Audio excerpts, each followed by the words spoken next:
Mənim qızım kişi kimidir. Onu min dənə kişinin içinə sal, yenə də tərtəmiz çıxacaq.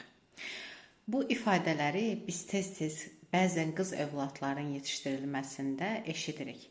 Bugün mənim seans otağımda bu ifadələri eşidərək böyüyən bəzi xanımlarla işləyirəm və onun gələcək həyatındakı fəsadlarını görürəm.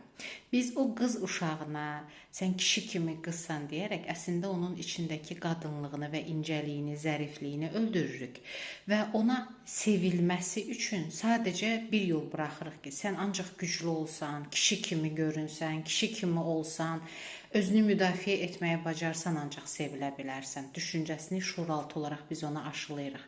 Nə olur? O qız böyüyür, cəmiyyətdə adətən bütün yükü üstünə götürən, hər şeyin dalınca qaçan, kömək almağı bacarmayan, kömək almağı zəiflik kimi düşünən bir insana çevrilir.